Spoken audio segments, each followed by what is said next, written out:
Olá, pessoal, tudo bem? Hoje eu vou contar para vocês uma história que aconteceu comigo há alguns anos, quando eu trabalhava em uma empresa de redes de computação. Essa história envolve uma senhorinha, um hospital, um e-mail e uma decisão difícil. O título dessa história é Salvei uma senhora e pedi demissão do trabalho, história real. Ficou curioso? Então continua assistindo que eu vou te contar tudo.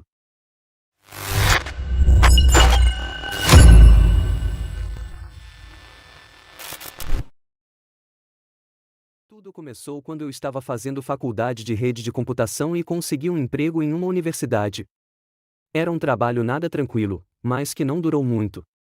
Logo eu fui demitido e perdi a bolsa integral.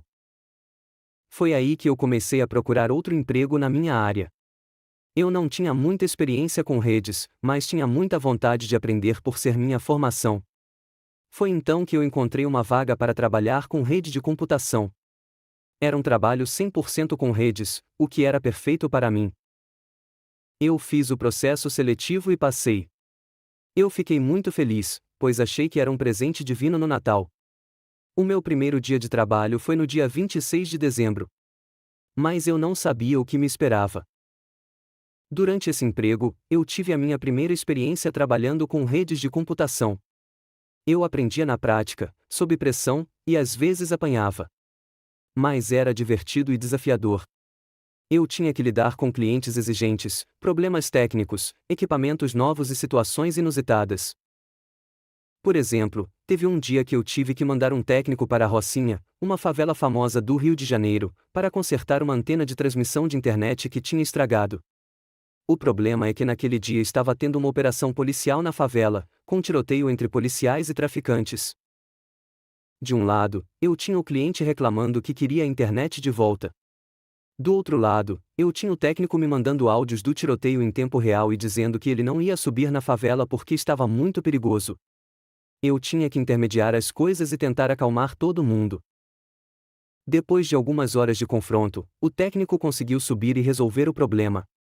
Ele saiu de lá ileso, mas muito bravo comigo por ter mandado ele para uma zona de guerra.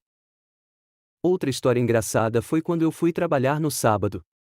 Era um dia de plantão, e eu tinha que ficar na empresa das 7 da manhã até o meio-dia. Eu fiz um caminho diferente e peguei um ônibus na Avenida Dom Helder Câmara. Na espera do segundo ônibus, eu encontrei uma senhorinha de uns 80 anos, que estava sozinha e parecia meio perdida. Ela foi conversando comigo e me contando da vida dela. Ela disse que tinha plano de saúde e que estava indo para um hospital chamado Memorial, que ficava perto do estádio do Engenhão. Eu disse para ela qual era o ônibus que ela deveria pegar para chegar lá. Logo depois, apareceu o ônibus que nos atenderia.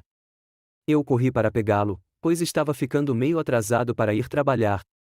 A senhorinha também se apressou e foi atrás do mesmo ônibus. Mas ela tinha labirintite e acabou caindo no chão. Quando ela caiu, o nariz dela começou a sangrar muito. Não era um sangue normal, era um sangue vermelho vivo, que escorria sem parar. Ela colocou uma camisa no nariz, mas a camisa ficou toda ensanguentada. As pessoas no ponto de ônibus ficaram preocupadas com ela, mas ninguém podia levá-la ao hospital, pois todo mundo tinha que trabalhar. Eu também tinha que trabalhar, mas como eu estava perto dela e vi o quanto ela estava sofrendo, eu resolvi levá-la ao hospital. Chegando lá, eu expliquei o que tinha acontecido, que ela tinha labirintite, que ela sangrou muito, que ela estava sozinha no ponto de ônibus às 6 da manhã.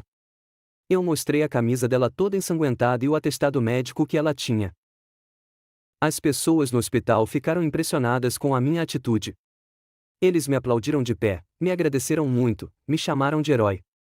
Eu fiquei sem graça, pois achei que era o mínimo que eu podia fazer. Eles me ofereceram café da manhã e tentaram me ajudar. Eu tentei ligar para algum parente da senhorinha, mas ela não tinha ninguém. Ela era viúva, não tinha filhos, nem irmãos, nem amigos. Ela era uma pessoa muito solitária e triste. Eu fiquei com pena dela e resolvi ficar com ela até ela se recuperar. Eu perdi o meu expediente de trabalho, mas achei que valia a pena. Depois que ela recebeu alta, eu a levei de volta para a casa dela. Ela me agradeceu muito e me deu um abraço. Eu voltei para minha casa, já era tarde da noite. No sábado mesmo, eu mandei um e-mail para o meu chefe explicando o que tinha acontecido, Por que eu não pude ir trabalhar? Eu anexei o atestado médico da senhorinha e contei toda a história. Na segunda-feira de manhã, eu fui surpreendido por várias mensagens no WhatsApp.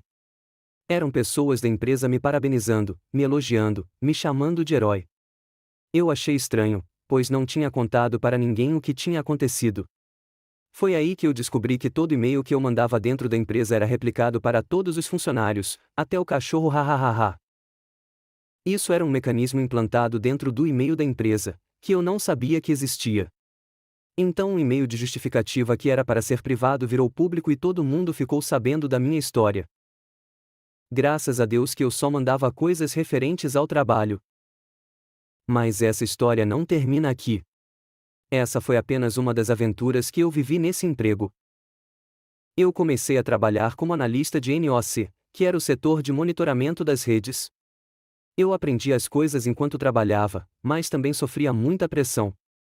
Eu comprei muitos cursos voltados para a rede de computação, para ser mais específico tive que aprender um equipamento chamado MikroTik e outro chamado Ubiquiti.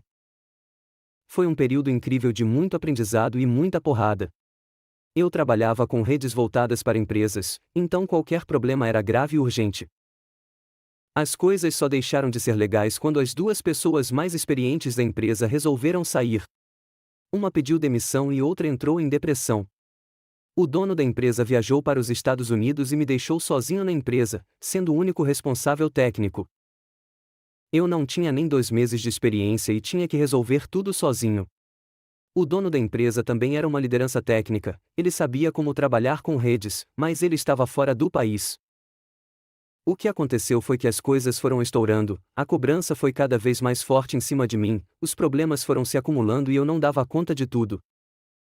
E ainda tinha outra coisa que eu não gostava nesse emprego: o dono da empresa tinha uma câmera com microfone na sala onde eu trabalhava e ele ficava vigiando e ouvindo tudo o que eu fazia. Ele via se eu estava trabalhando ou conversando com alguém, ele ouvia as minhas ligações telefônicas, ele interferia nas minhas decisões. Era um ambiente muito invasivo e estressante. Eu me sentia um robô sendo controlado pelo chefe 24 horas por dia. Eu não tinha privacidade nem liberdade. E o salário era muito baixo para o nível de responsabilidade e conhecimento que eu tinha que ter. Eu trabalhava com redes e deveria estar ganhando 3 vezes mais do que eu ganhava. Foi então que eu comecei a procurar outro emprego, qualquer um que fosse mais leve e mais tranquilo. E essa foi a minha história de como eu salvei uma senhora e pedi demissão do trabalho.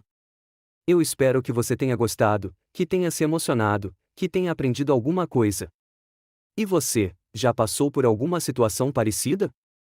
Já teve que escolher entre ajudar alguém ou ir trabalhar? Já teve que pedir demissão de um emprego que te fazia mal? Me conta nos comentários, eu quero saber a sua opinião. E se você gostou desse vídeo, não se esqueça de deixar o seu like, de se inscrever no canal e de ativar o sininho para receber as notificações dos próximos vídeos. Eu vou ficando por aqui, um grande abraço e até a próxima. Tchau!